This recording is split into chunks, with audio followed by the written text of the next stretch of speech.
Good evening, everyone. My name is Herb Sanders. I'm the director of the legal department for Michigan Abstinence Council 25.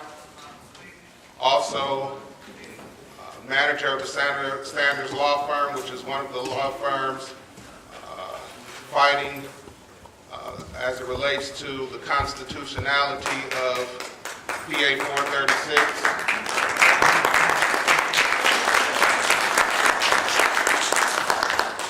As most of you are aware, we will be in court tomorrow morning at 10:30 a.m.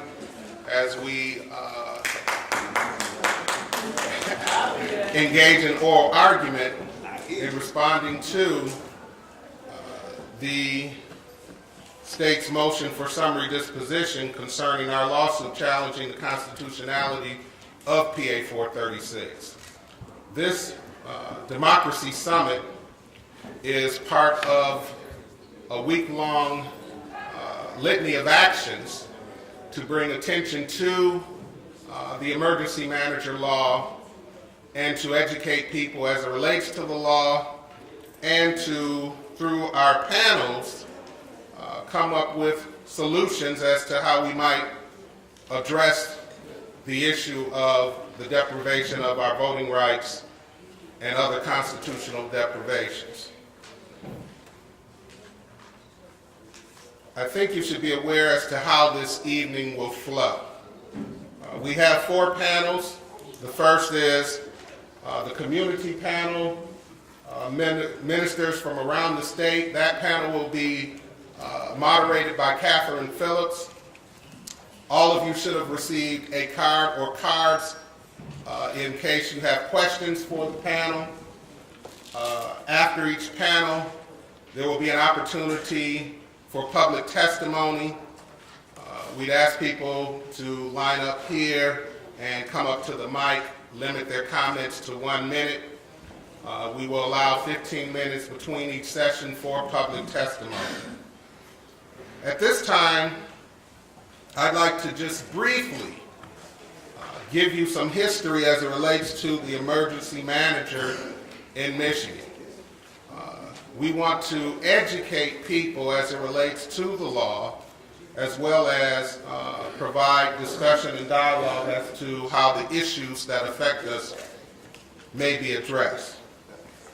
In 1990, the legislature passed the Local Government Fiscal Responsibility Act, PA 72.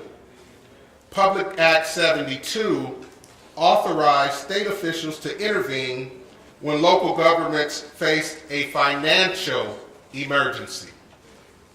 Under PA 72, local elected officials were not removed from office, and the emergency financial manager's powers were understood to only extend over municipal finances and did not extend to purely administrative or policy matters. Furthermore, emergency financial managers had the power to negotiate but not unilaterally break contracts. Following elections in November of 2010 and the turnover of the state offices in January, the Michigan legislature introduced House Bill 4214 on February 9th, 2011. House Bill 4214 was rushed through the legislature and quickly presented to the governor for signature.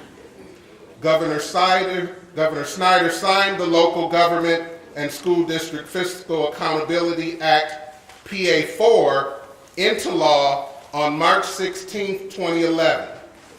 Public Act 4 repealed Public Act 72 and was given immediate effect.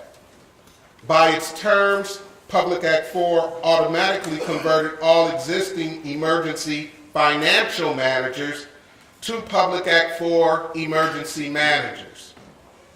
Public Act 4 radically revised state law governing the appointment of emergency managers over cities, school districts, and financially distressed communities. Public Act 4 provided that once the governor had declared a financial emergency, The governor could then appoint an individual to be the municipality's emergency manager. The governor was granted broad discretion to declare a financial emergency, and in fact, a municipality was not actually required to be in a financial crisis before an emergency manager could be appointed to the community. Tellingly, the act changed the title of municipal emergency financial managers to emergency managers and expanded the scope of their powers to cover all the conduct of local government. In opposition to PA4, citizens began to circulate petitions in May 2011. The petitions were to place a referendum on the ballot that would repeal the law. The petitions were submitted to the Secretary of State in February 2012. However, they were challenged by a lobbying group. The petitions were challenged on the basis that the title of the petitions were allegedly not printed in 14-point font, but rather were printed in slightly smaller font of approximately 13.75 or larger. Alternatively, the challengers argued that while the petition titles were in 14-point calibri, only font types existing before approximately 1965 were properly used on public referendums. After a long legal battle in the lower courts and the Court of Appeals, this matter was taken to the Supreme Court. The Michigan Attorney General and the governor joined the challenges at the Supreme Court. Notably, the Secretary of State, the office charged with determining the acceptability of referendum petitions under state law, briefed the issue and found no objections to the petitions. After oral argument, the Michigan Supreme Court ordered that the State Board of Canvassers certify the petitions and place the referendum on the ballot. Subsequently, at the general election on November 6, 2012, Michigan voters overwhelmingly elected to repeal Public Act 4. Yeah. In response to the decision of Michigan voters to repeal PA4, incensed state legislative officials quickly moved to reenact a new law with the emergency manager provisions that had substantially been identical to the repealed law. During the lame duck session of the state legislature, a pending bill that had been dead in committee was substantially amended to reenact the emergency manager provisions of Public Act 4.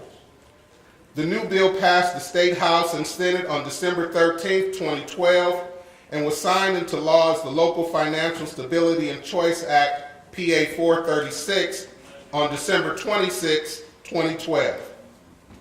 PA 436 emergency managers' powers are substantially identical to the powers that had been granted under PA 4. Public Act 436 emergency managers are empowered to fully act, quote, for and in the place of, unquote, the municipality's governing body. The grant of powers again includes a general grant of legislative powers to the emergency managers. So here we are today on the eve of, in my opinion, one of the most important legal battles that Michigan and perhaps the nation has faced, in which we have 750,000 African Americans in Michigan, over 50%, being governed by emergency managers and having lost their right to vote. We're going to hear from people from around this state who are going to give us insight on this law and direction as to where we go from here. At this time, I'd like to bring up our first moderator. She is an activist. She is an evangelist. She has served as an AFSCME union president. She currently serves as an AFSCME staff representative, and she has been the chief negotiator for AFSCME members with the city of Detroit for many years now. And she comes from a good bloodline because she is my sister, Catherine Phillips.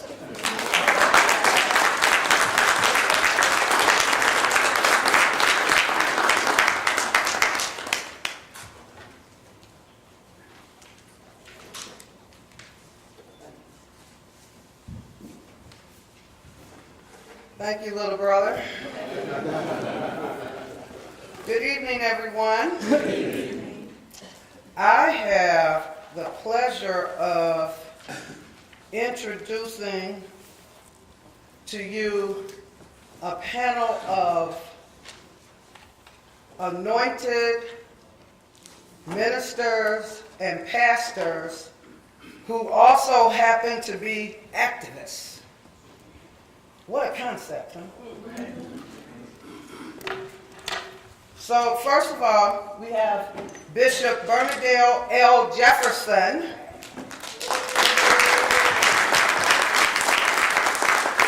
from the city of Flint, wife of Deacon Lathan Jefferson Jr. Bishop Jefferson is the mother of 10 children and the grandmother of 9. She gave her life to God at an early age and later acknowledged her calling as a minister of God, telling people that the wages of sin is death. May 12, 1991, Faith Deliverance Center Church was opened, where she is the pastor and founder. Bishop Jefferson has churches throughout Michigan, Ohio, Texas, and California. Bishop Jefferson ministry extends to and beyond the church walls. Amen. A few of her outreaches include a clothing closet to provide clothing for employment, breakfast program for the youth in the community on Sundays, improving cancer outcomes of African Americans in Michigan campaign, Don't Let Cancer Silence You. Advisory Board of Universal Kidney Foundation, founding member of the Boys and Girls Club of Greater Flint, arranged location and transported, that's like conversation. Anyway, and transported seniors to the Broome Center when they were locked out of their home facility. Was instrumental in getting their home facility back open in 2013, took a group of 13 underprivileged children or youth to D.C. for the 50th anniversary of Dr. M.L. King March and Memorial. She is also on the Genesee County Stand Up for Democracy Chair, Bishop Bernade Jefferson.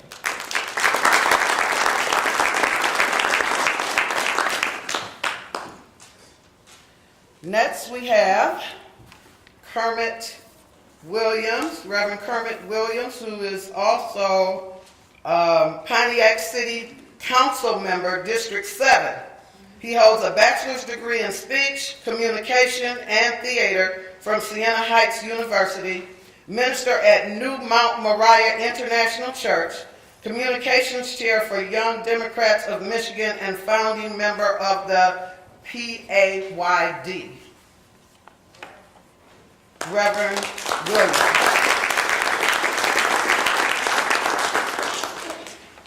They're not sitting in the order that I had this arranged, so bear with me. Not your fault.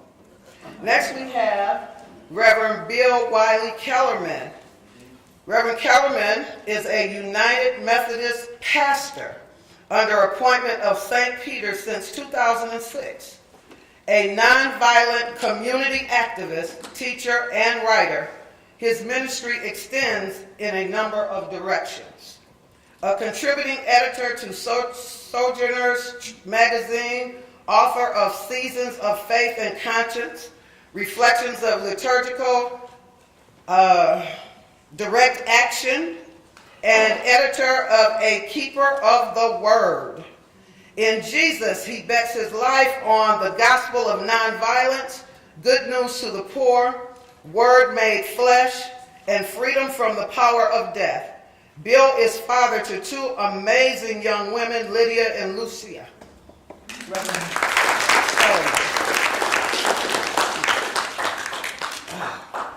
Then we have, who I didn't get a bio from because we didn't know you were coming, Reverend Ed Rowe. Everyone that's been on the front line in this fight should know Reverend Ed Rowe.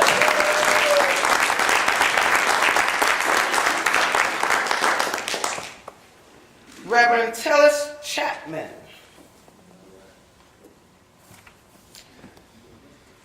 The Reverend Tellis Jerome Chapman is a very dynamic individual and one of the more charismatic leaders and devoted Baptist ministers in the greater metropolitan Detroit area. Reverend Chapman is the pastor of Galilee Missionary Baptist Church in Detroit, Michigan. He was born in Newton, Mississippi. He is a graduate of Jackson State University, Jackson, Mississippi.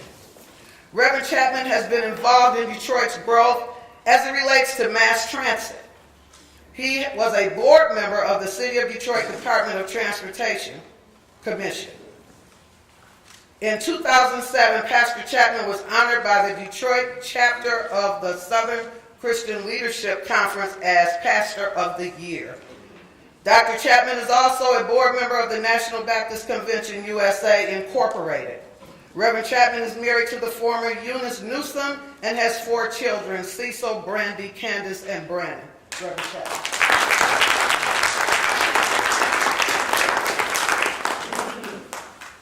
And then we have, last but hardly least, Reverend David Alexander Bullock.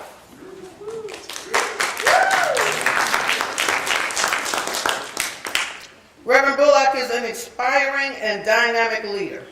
Reverend Bullock's ministry is unique because he is dedicated both to the pulpit, the classroom, and the streets. I'll do that.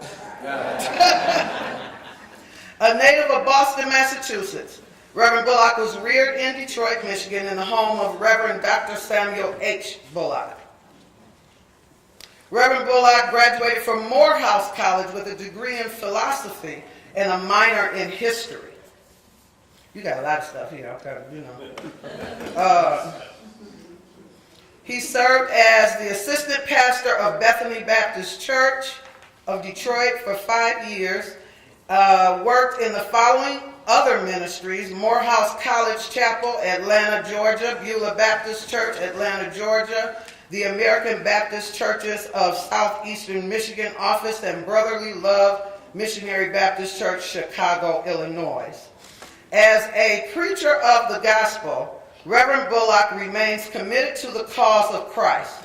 As an educator, he stands firm in the conviction that no student is unteachable and no goal is unreachable. And as a person of character in the world of compromise, he is convinced that the ultimate measure of a person is not where they stand in times of comfort or convenience, but where they stand in times of challenge and controversy. Reverend Bullock.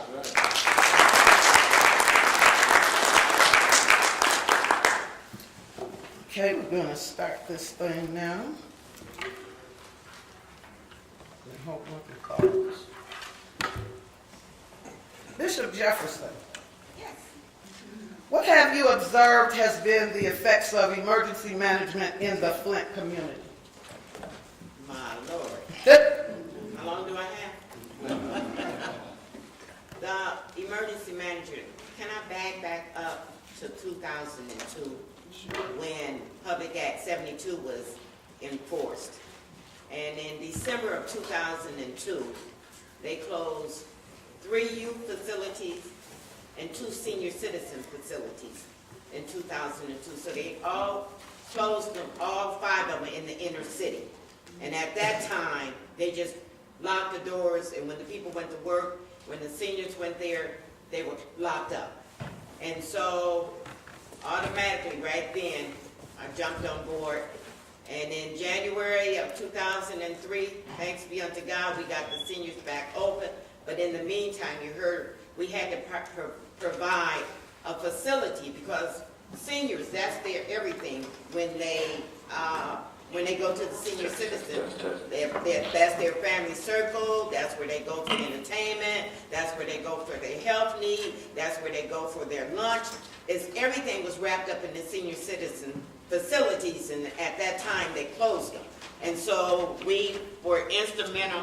Thank you. We were instrumental in providing transportation. We got a group of church vans, and we got a location which was the Broom Center, and we took the seniors to the Broom Center so that they could still have lunch, so they could still fellowship, because that was their lifeline.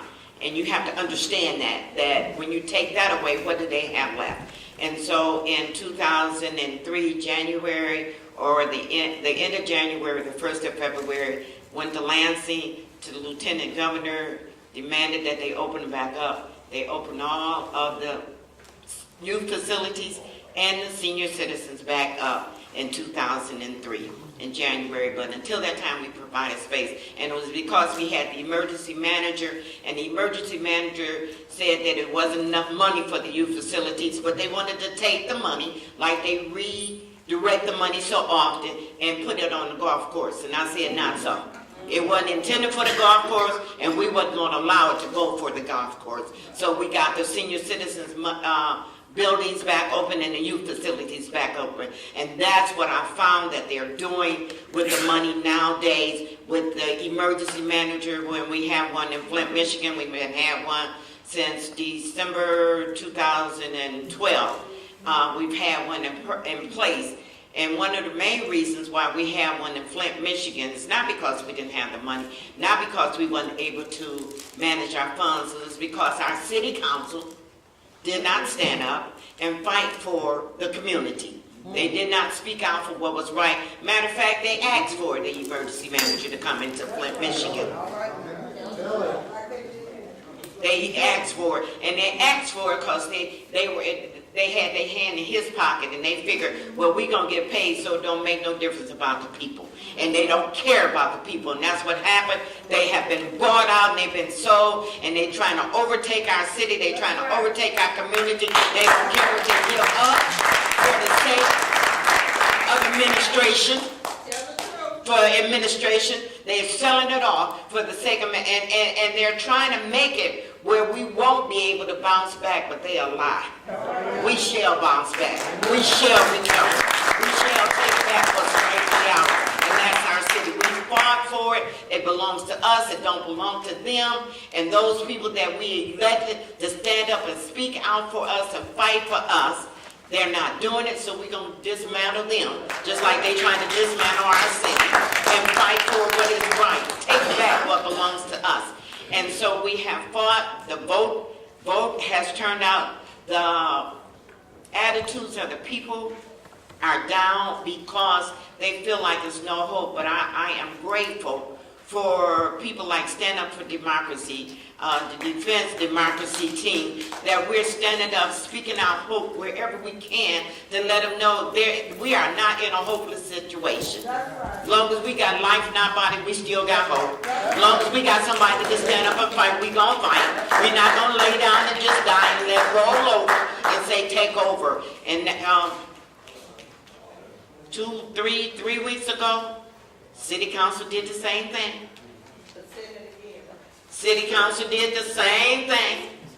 3 weeks ago, the emergency manager came up with a 7-point plan. A 7-point plan to get us out. And they not read, they don't get an understanding. One of the city councils said that 49 to 50 of his constituents in his community, in his district, asked him to vote no, and he wanted to vote with the management. So they voted 5-4 against the community. And I know Kermit can attest to it, that this plan that they got after they get rid of the emergency manager is a plan to continue to take over, just like they left PA 4 and ran and got PA 436. It is a continued plan to take over, to dismantle our community. But our community wasn't built overnight. And whatever we have to do to fight for it, I'm in for the long haul. I'm in to fight, to win, that we shall get back what's rightfully ours. And that's why on tomorrow, I'm not standing there in the courtroom. I will be praying, because it has to be the righteous shall stand and what is right, so they can give us back what they took and gave to their friends. Some of their stuff they gave to them for $1. $1. They gave one building that we had paid thousands, the community had to pay. They took our tax money and paid for this building. They paid for the building, and then they sold it to Uptown Development, which is for $1. Then they took our revitalization money to tear it down. The money that they were supposed to revitalize our community with, build up our community. Why? Because we under emergency management. Why? Because they have to answer to one person. Why? Because we under a dictatorship and not a democracy, but we taking back what belonged to us. All right. Thank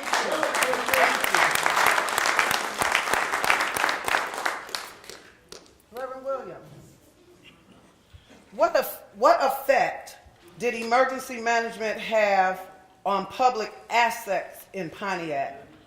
And how has it affected the community? First of all, I'm glad to be on this panel here at ASME where all of this got started.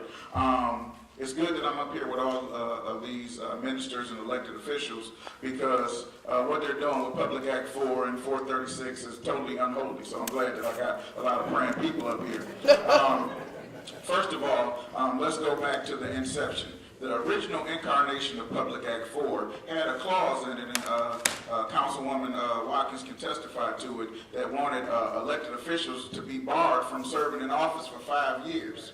That was the original concept, and they said it was all about finances. Our first emergency manager sold the Pontiac Silverdome, which was paid for with taxpayer dollars, which was a public access, with $55 million. They sold it for $583,000.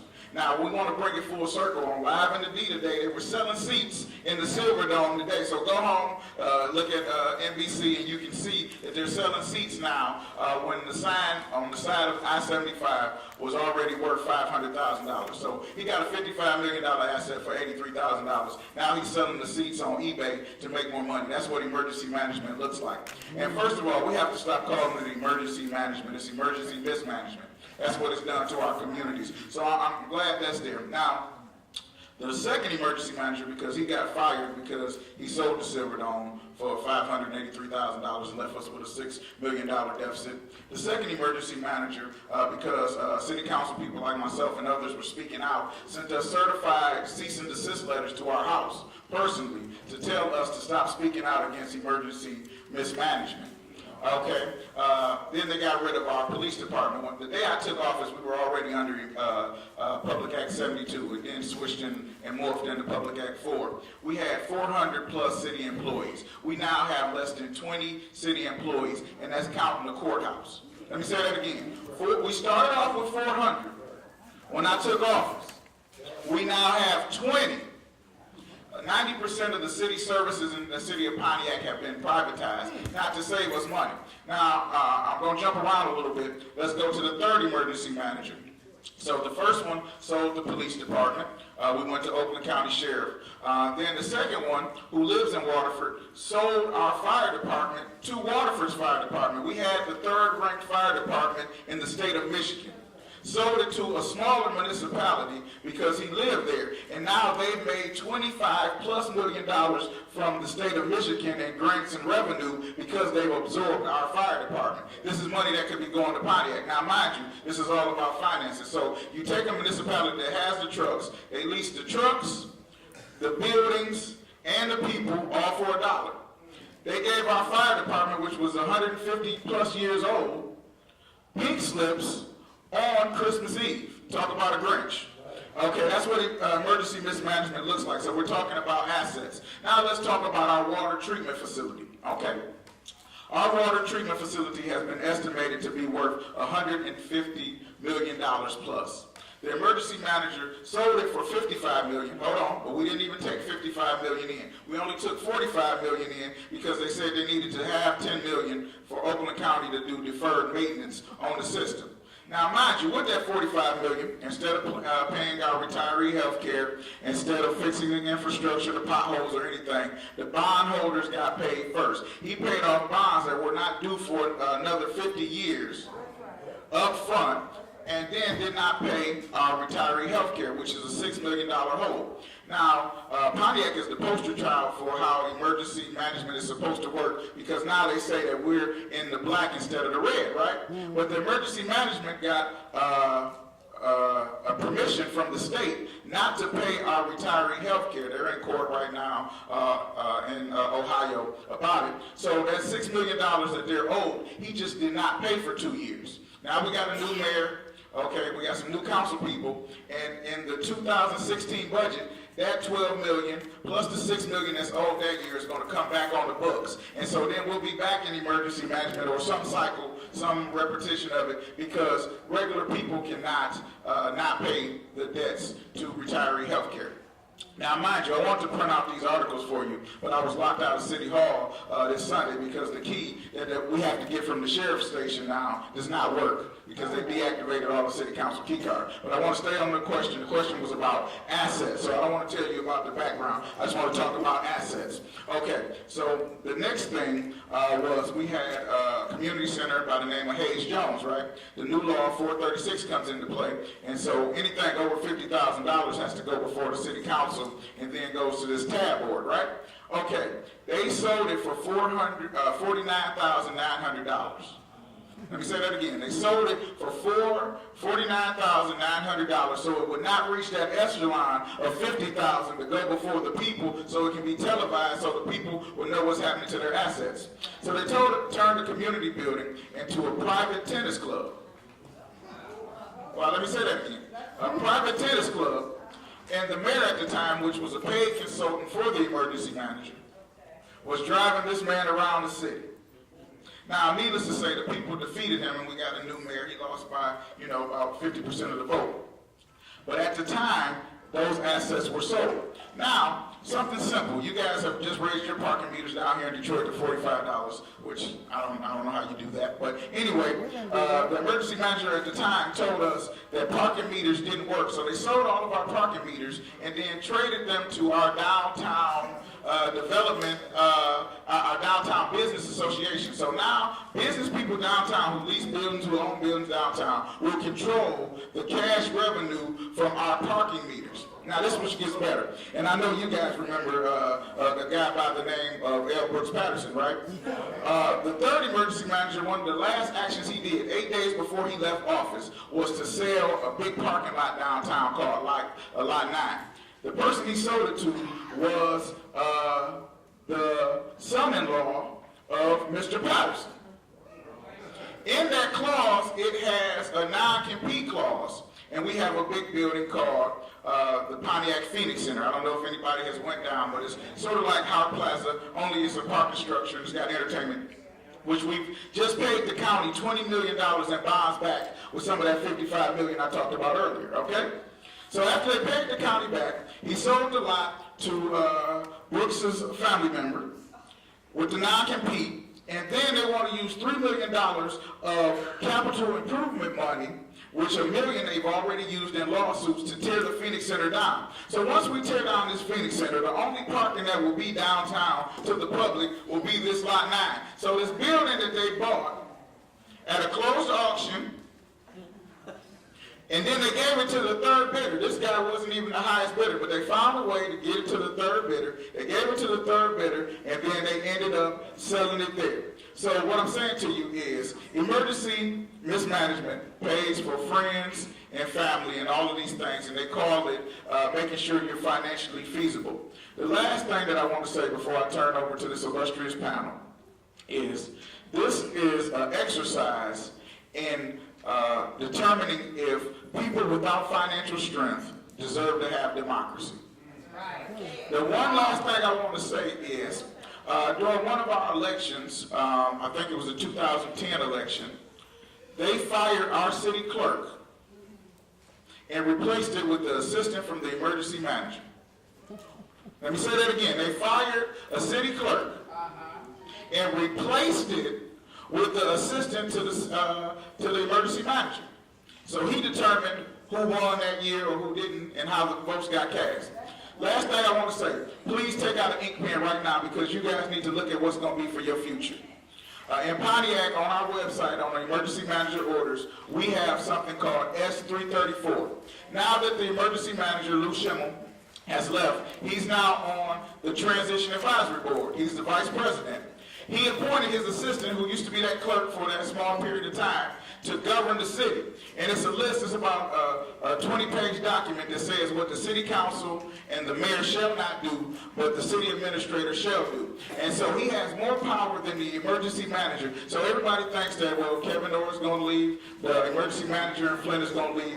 They're going to put these city administrators in these cities.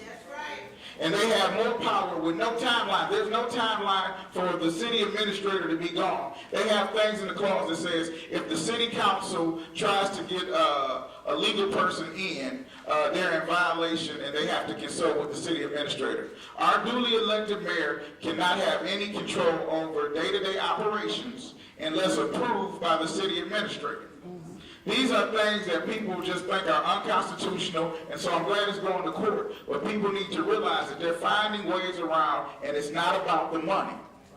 They tell everybody it's about the money, and we need to fix these cities. They've taken all of our assets, all of our city employees, all of our infrastructure, traded it out to Waterford, traded it out to Oakland County, and now they have a city administrator with no time limit, and we're still paying for it. S334. Is what you guys need to look at, because that's going to be the future of what these small municipalities in Detroit looks like when emergency management is finished. So they're not going to create a new law. What they're going to do is create new positions to take your assets. Thank you.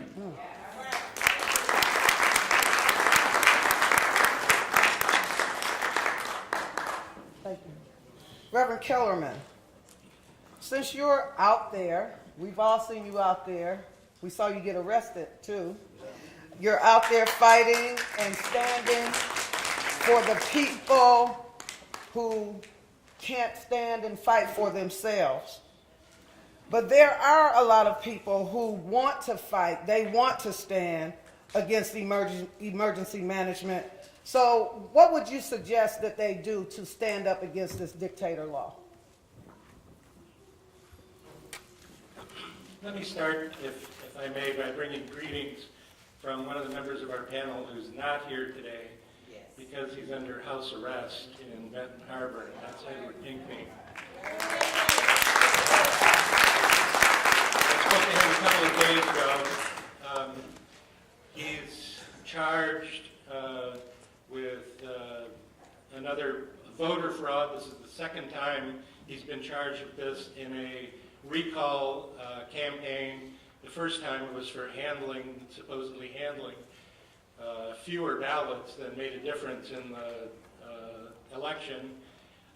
He was put under house arrest and then eventually given 2 years in prison because he wrote something about the mayor at the time, which indicated, actually about Whirlpool, I take it back, and St. Joe, which is the white city on the other side of the river, that he identified as under the judgment of God, and quoted the text from Leviticus, which names that judgment.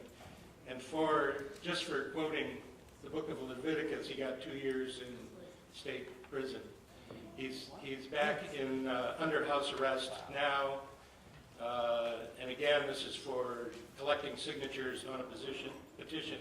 He said 2 people signed twice, and it's on that basis that he's being charged with voter fraud. So, bringing greetings from him. And in Benton Harbor, the city council, the only power they're allowed is to gavel a meeting to order and gavel it adjourned.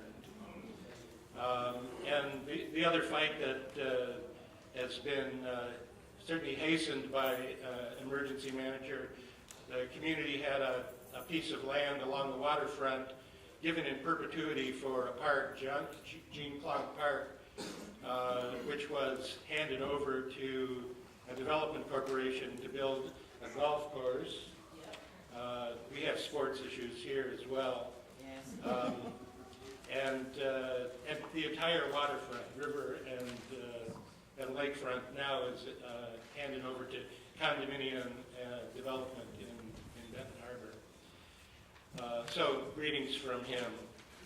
I want to say one thing about the voter suppression issue, which is happening there, and I know that's going to come up here further, but I want to suggest that what's happening to black cities around the state is actually a targeted spiritual assault. That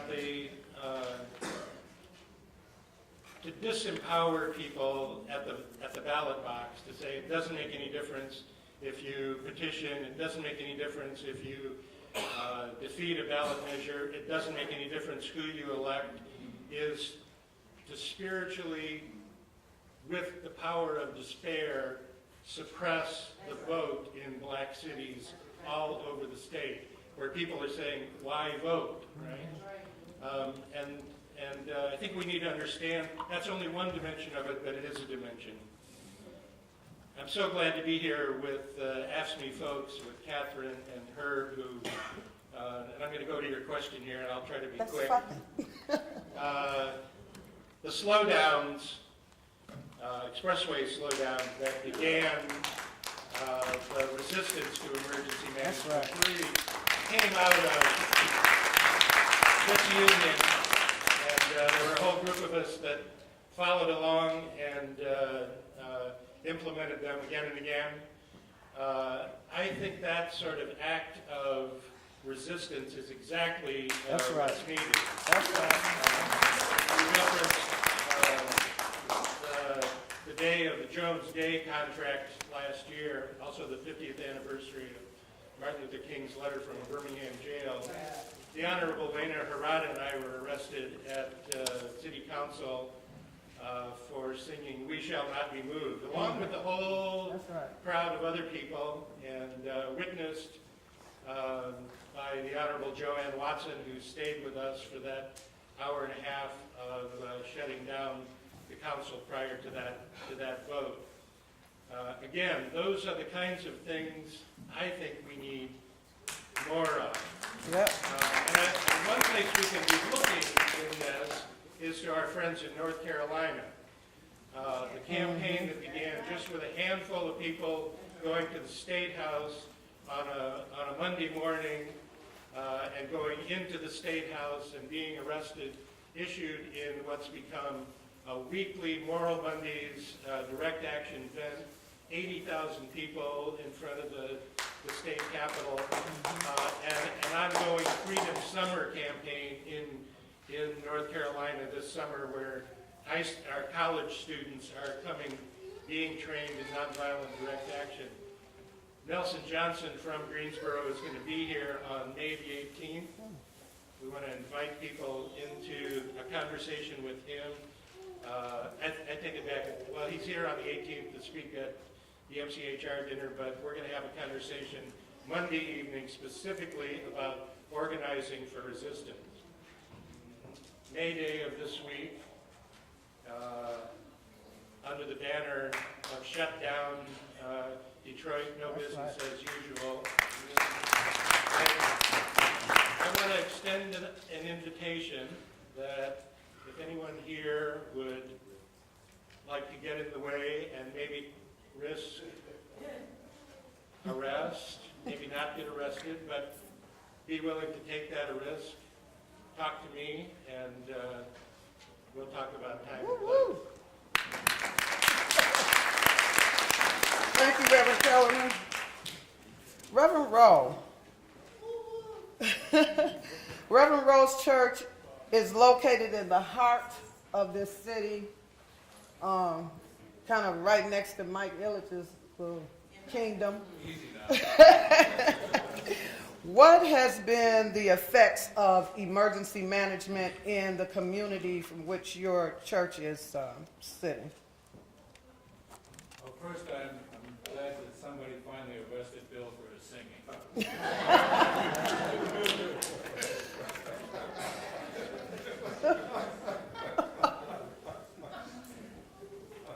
I guess I want to say that I don't live in a bankrupt city. I live in a city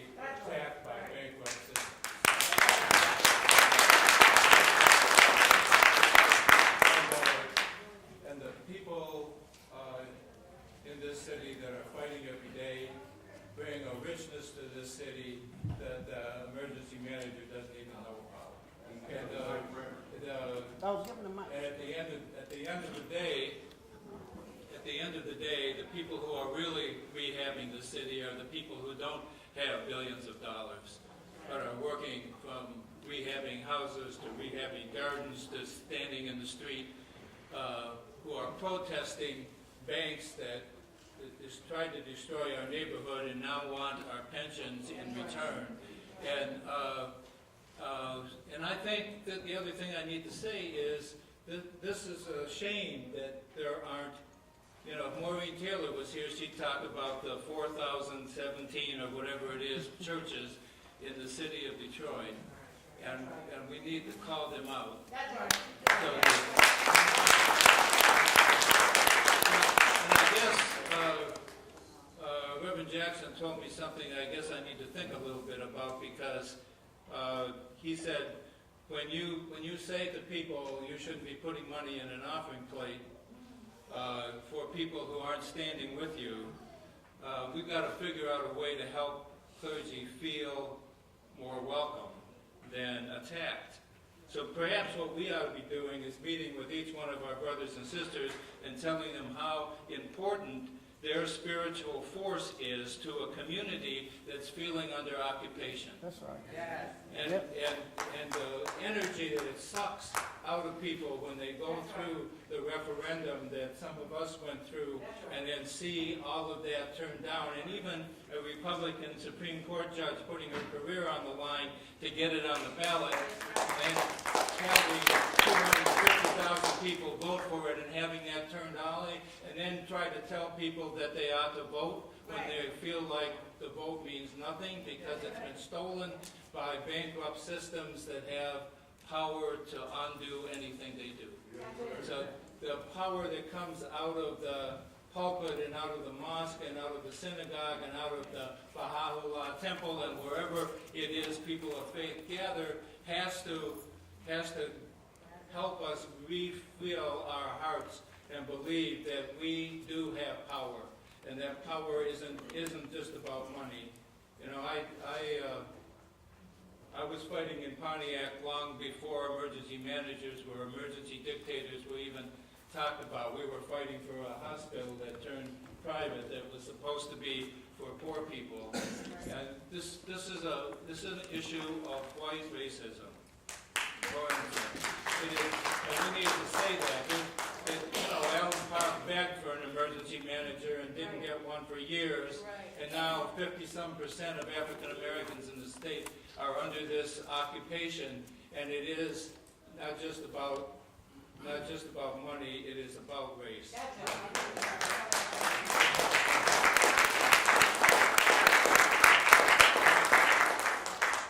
So I think I would say that first of all, churches need to understand, and synagogues and mosques and communities of faith, that charity is not the power that we need. That those people that are being helped because we have to keep people alive that are being attacked, if that's all we're doing, we're part of the problem. That's right. Okay? So that those are the activists we need to be training to be in the street. The people who will lead this struggle are not the white people of privilege like me. They are the victims. Mm-hmm. And I need to be able to follow the victims. My favorite scripture is the Good Samaritan. And the person who came to be the neighbor that we were supposed to love was the person who was kicked to the curb, was the person that is homeless because of banks that are greedy. And so they came to the ditch, and they looked down at people like me in the ditch and lifted out their hand, and the only issue that I have is, was I going to take their hand?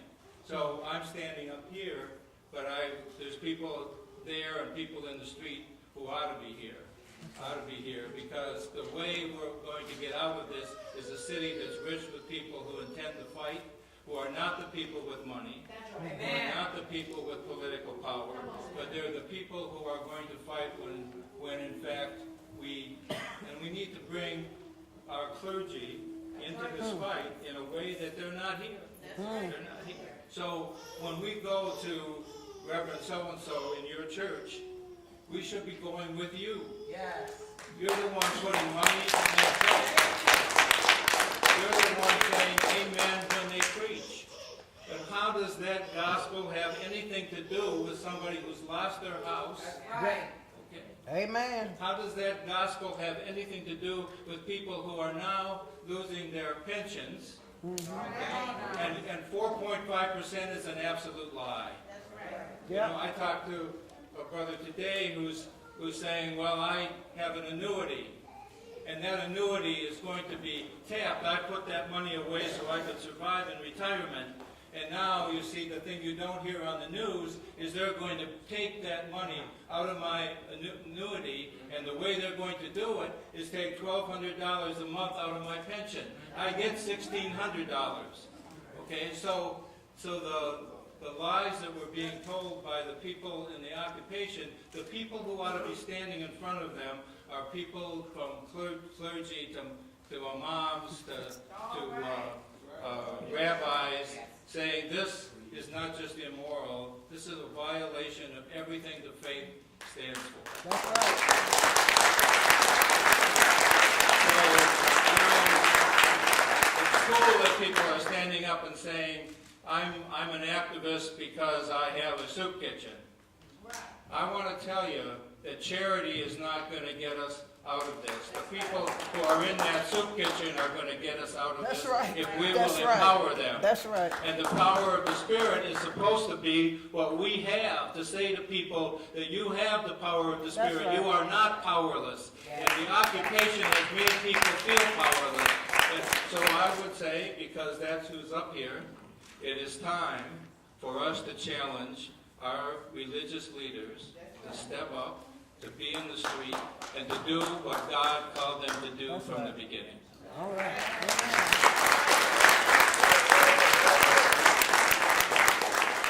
And that was a perfect segue to the question that I have for Reverend Chapman. Reverend Chapman, is the church still a conduit towards fighting for civil rights, or should we give up on looking towards the church to lead us? Part A is yes. The church is alive.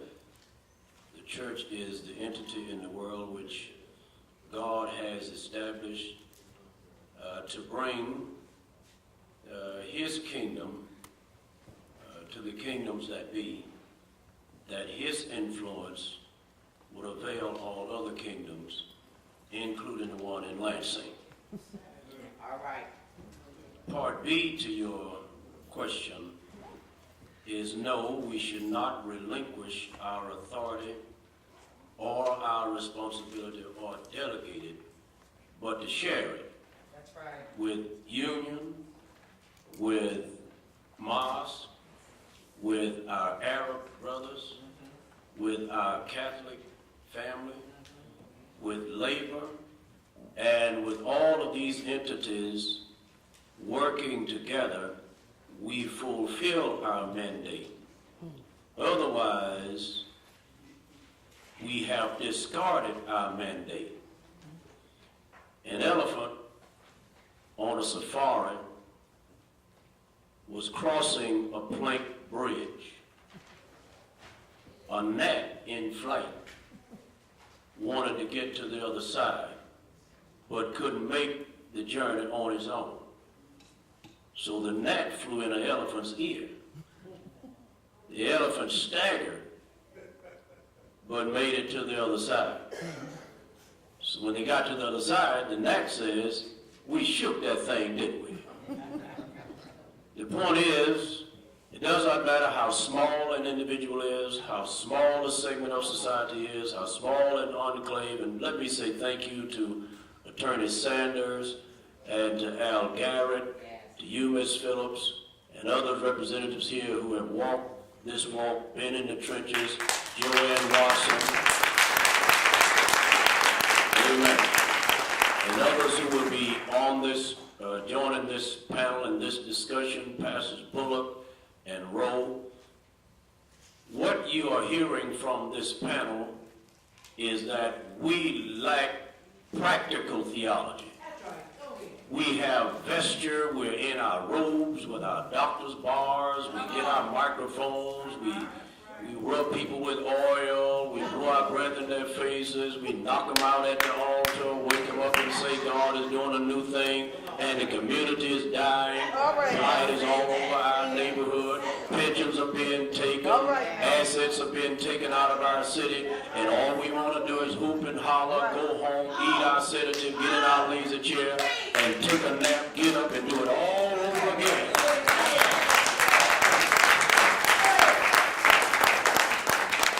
The likes of a Reverend Martin Luther King Jr., of a Minister Malcolm X, exhibited practical theology.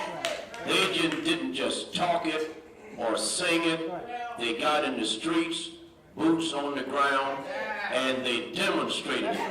And until the faith-based leadership can walk hand in hand and do this together, our congregants will not do it. And this is why you raised the question as of who should take over. If I was on an airplane and the pilot came out of the cockpit and said, I can't handle this, I haven't had any aviation training, but I bet you one thing, I'm going into that cockpit and I'm going to tell somebody, talk to me, whatever you say, do, I'm going to flip every button until I fly this plane and land it.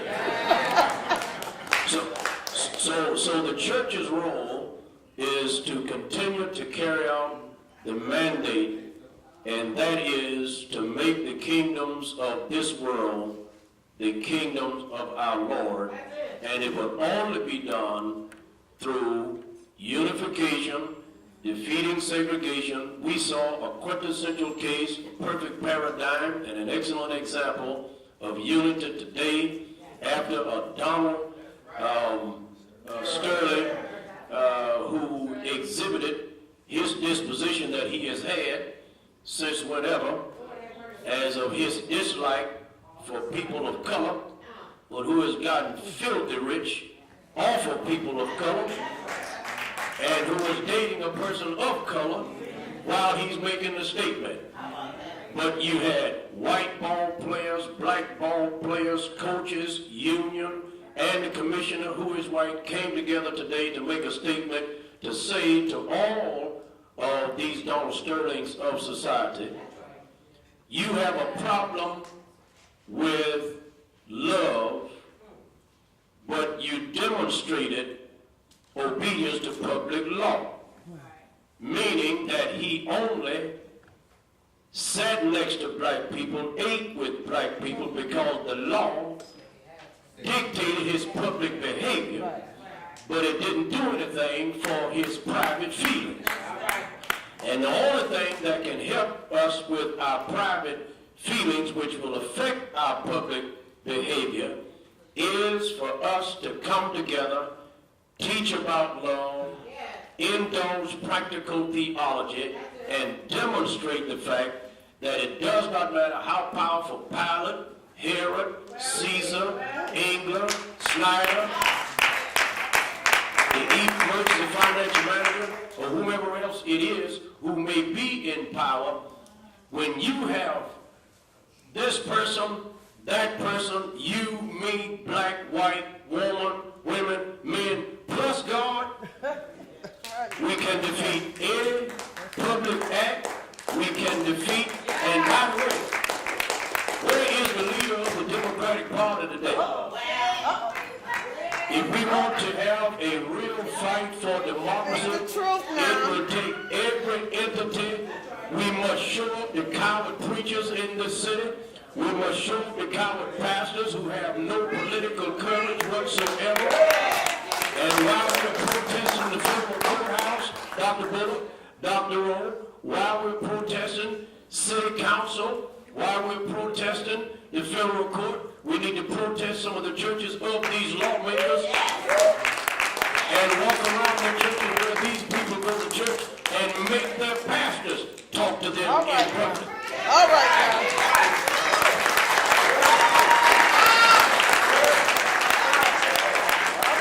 They go to church somewhere. What are their pastors teaching? What are their pastors preaching?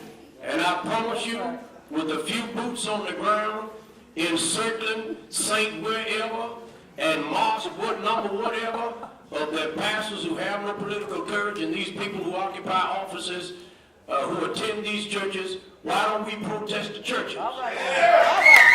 All right.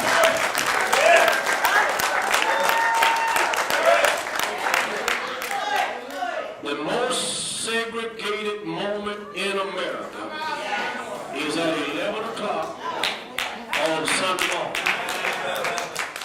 And if we can come together, dispense with our racial preferences and prejudices, and realize that when Dr. Rowe hurts, I hurt.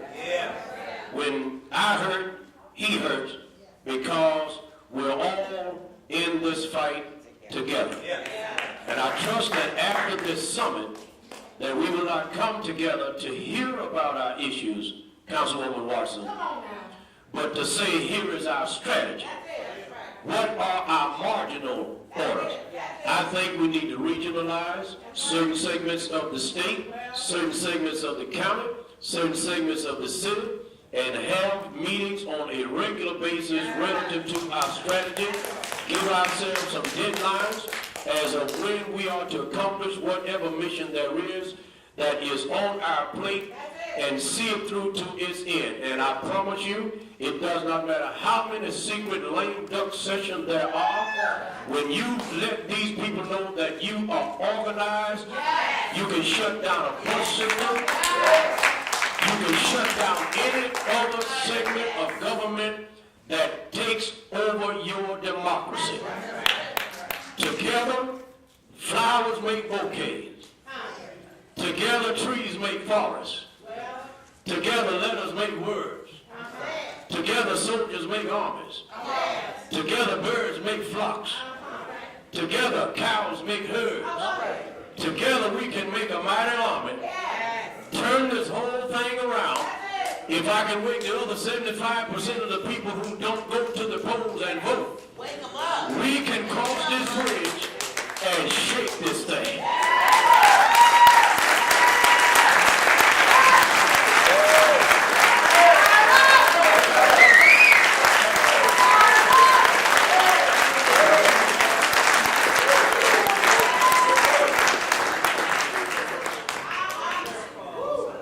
Those that have an ear, let them hear. If you've been paying attention, each speaker has introduced the next speaker without knowing what they're doing.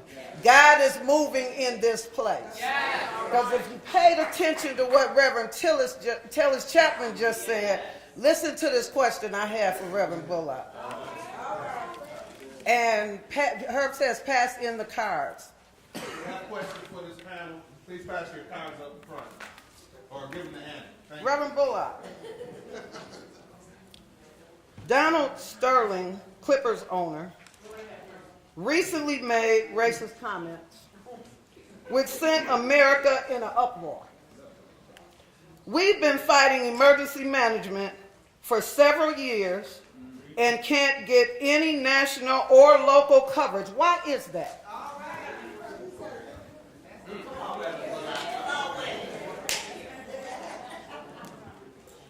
Let me just say, this microphone is so hot right now. Just gotta blow it off for a minute. Pastor Tellis Chapman, give him a hand.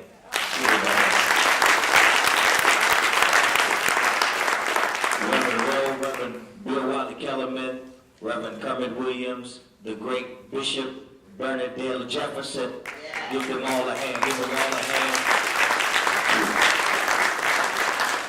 To Al Garrett and Betty Smith and Herb and Catherine and Councilwoman Watson, all of you. I would call everybody's name. I don't have the time. But to all of you, wonderful question. And there must be something going on, because I wrote down on my little card,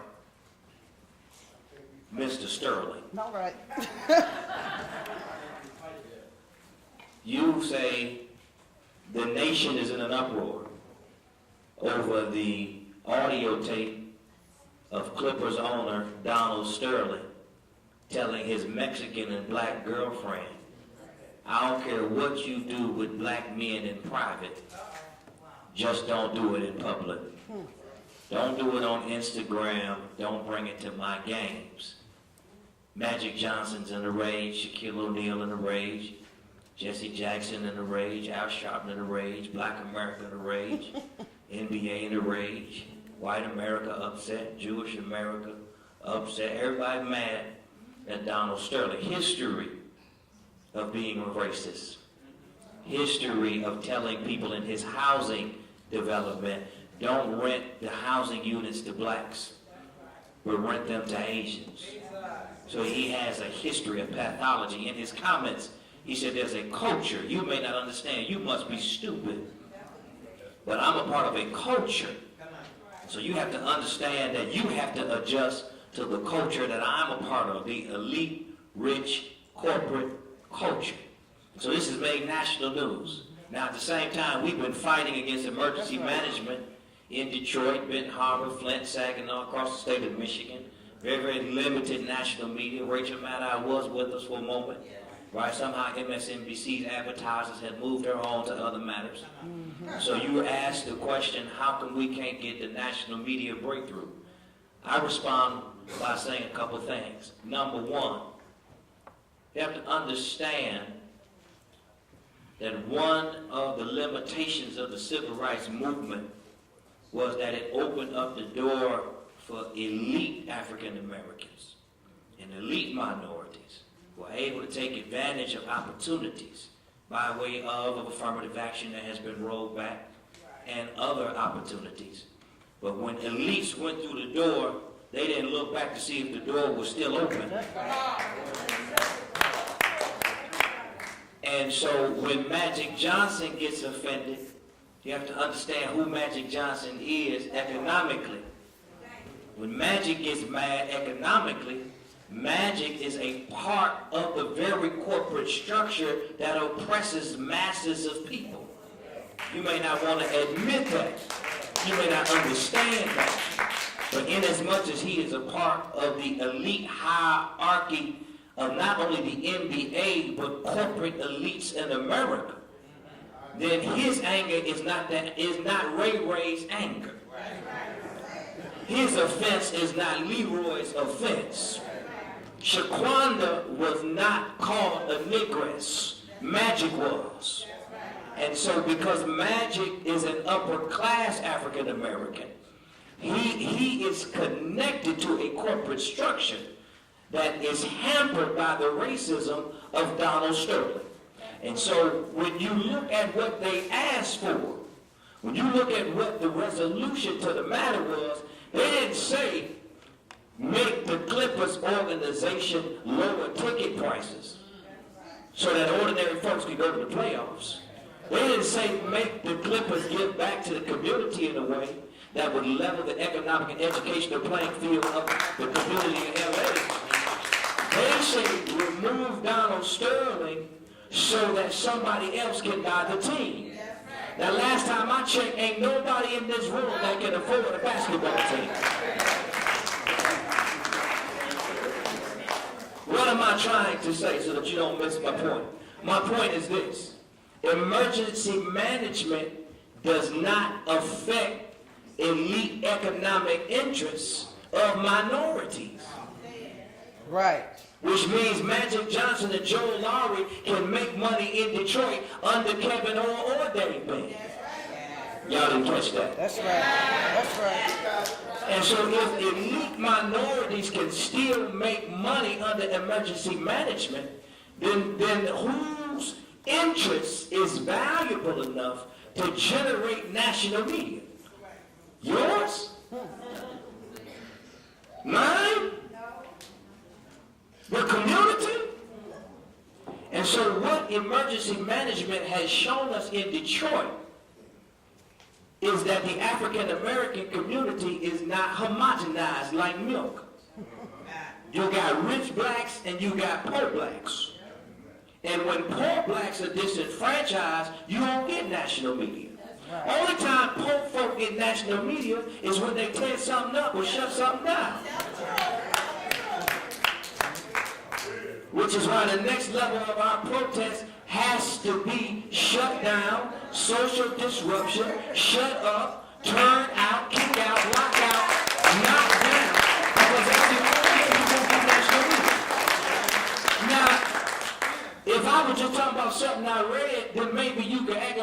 making sense.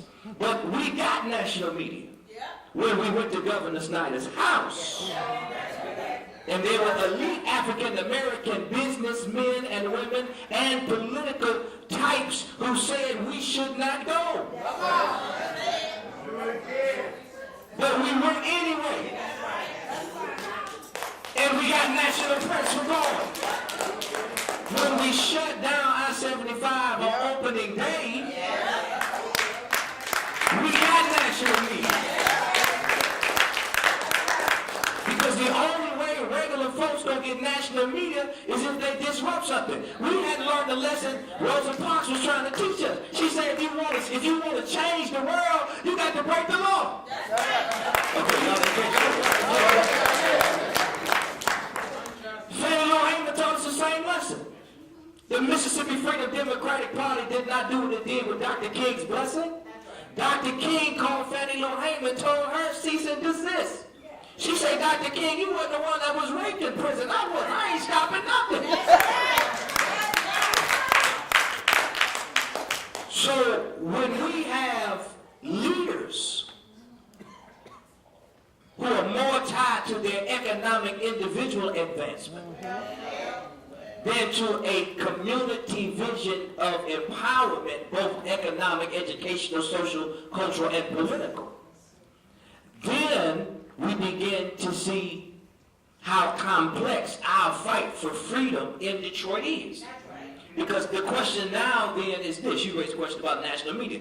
It goes beyond national media. The question goes to the question of leadership.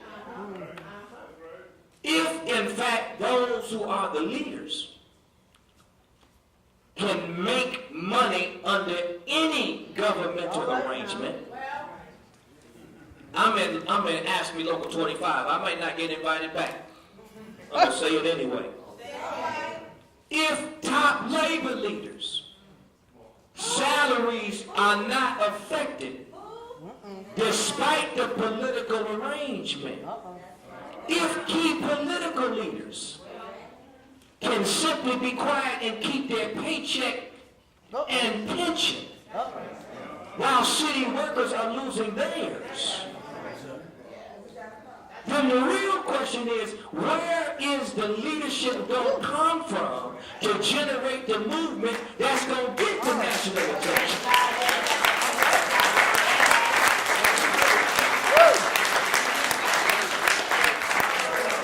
And I'm done. I'm going to Baptist books I played 3 times. Everybody talking about these preachers. I mean, and I don't want to disagree with my panel, but we got to stop asking Judas not to do his job. Judas chose the 30 pieces of silver over Jesus. He hung himself later, but he chose the 30 pieces. He wasn't confused. He wasn't scared. He did not like he didn't understand the social, political, economic ramifications of the decisions he was getting ready to make. When they asked Peter, were you with him? Peter said, no. Jesus had already told him, man, you think you got my back, but you a coward. And in the moment before the cock crowed, he was a coward. So now, stop trying to act like pastors in Detroit or Flint or Saginaw. I'm not Judas or Peter. Like they somehow would be freedom fighters if they just knew what was going on. They know what's going on.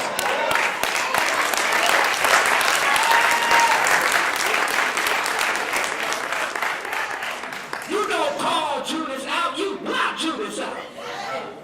You don't negotiate with Peter. You don't invite him to the protest. Because everybody that's marching with you ain't with you. So sometimes we so busy trying to get along, we don't understand that you have invited your enemy to the party. And they putting poison in your Kool-Aid. And they gonna say, let's all drink in the name of victory. We gonna all kill ourselves and the revolution won't be televised. Everybody who is with us is not with us. We have to take who we have and we all are true to the cause, and it don't take a whole lot of people to do nothing.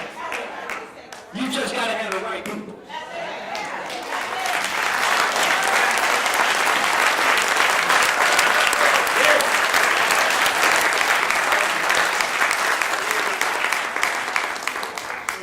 Now, I actually have a timekeeper out there, but I think she done got caught up in what was going on. So, that would be June. Okay. So I apologize for the lengthiness, but y'all know we got 1, 2, 3, 4, 5, 6 preachers up here. So that's why we put them on first. So they can get their preaching out the way and we can move on. But I have just a few, we have a handful of questions. I'm just going to ask a couple of them because time is moving on. And the first question is for Reverend Chapman. It said, what is the name of your church?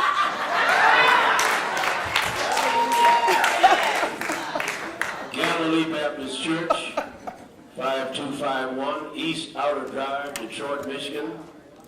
Located between 7 Mile and Van Dyke, right across the street from Mr. Randazzo, who is a sponsor of somebody.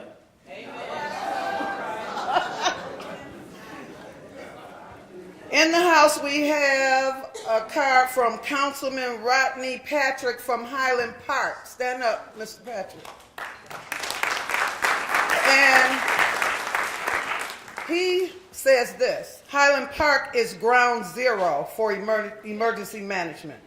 We have been under all 3 of these laws and longer than any other city in the state. We need your help.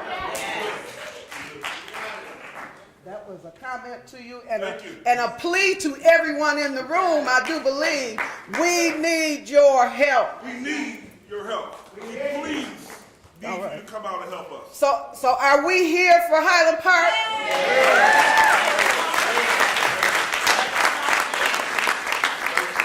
Call to action will be there. That's right. How do I do that? Let me know, and I'll do it as soon as I can. You. We need a call to action for the city of Highland Park, the capital of Detroit, right here, right now. So, Councilman Patrick, I would suggest to you to get in contact with Betty Smith, who is Al Garrett's administrative assistant. If you need a call to action, she is on it. She can get them out.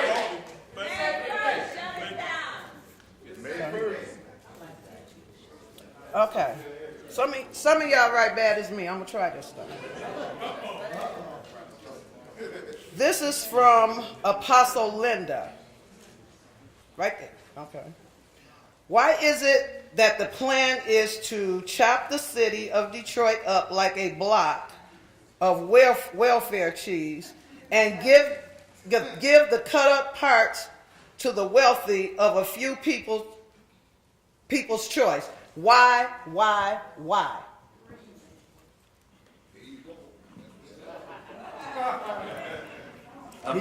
You invited a preacher to start preaching again. Go ahead. I'm going to give you the short answer, and there's a longer answer, but this is a great time to...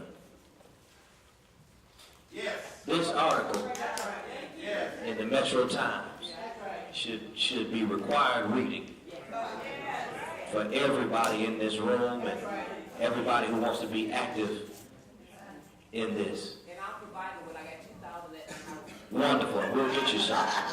The reason is... Where's Kermit? Right there. It's Kermit right there.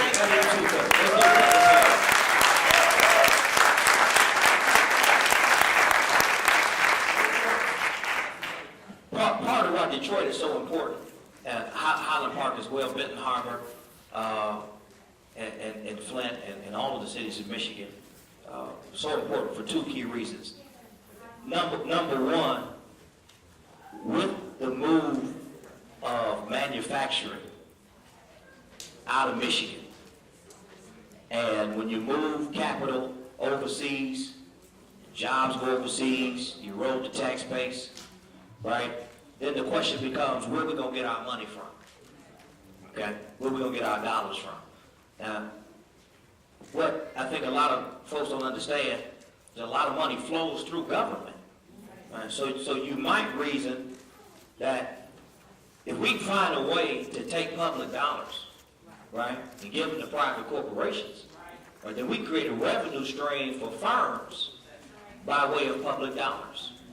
So emergency management and the economic engine of bankruptcy becomes an ingenious way to enrich consultants and lawyers and and a number of firms that are making millions of dollars in so-called places that don't have any money, right?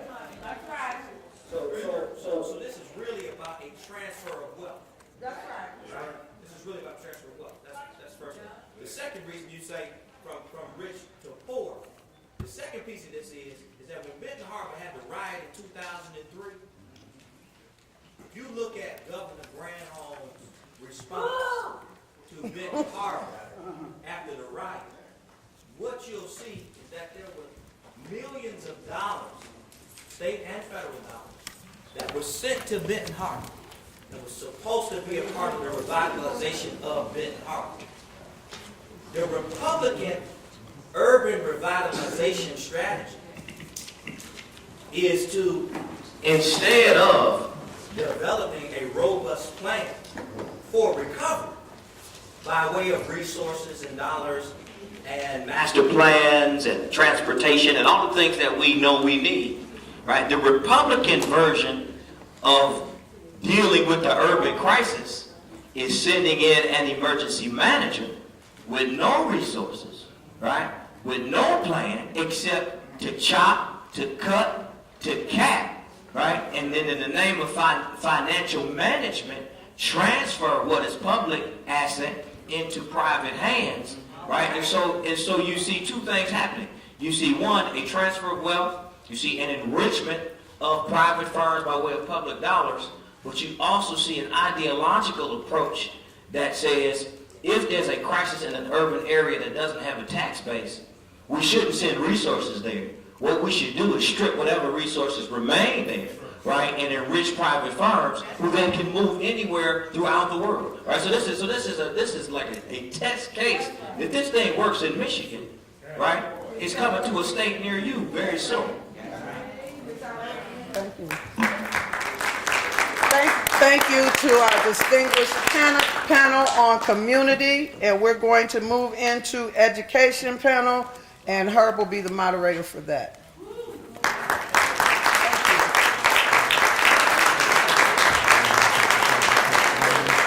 Oh, skip this because it was so long. And tell them. I'd like the education panel to come forward and to be seated. And while they are coming forward and getting comfortable, we heard some questions and conversations about action. When will we organize action? And what will be the action? And I submit to you that the action is less than 12 hours away. The action is tomorrow morning at 10:30 a.m., a little more than 12 hours away, when we go to court and we argue that PA 436 is unconstitutional. So that is the action. We'll be in the courtroom fighting. I need your back in the streets fighting. So please, please plan to be there tomorrow and encourage your friends and neighbors to also be there.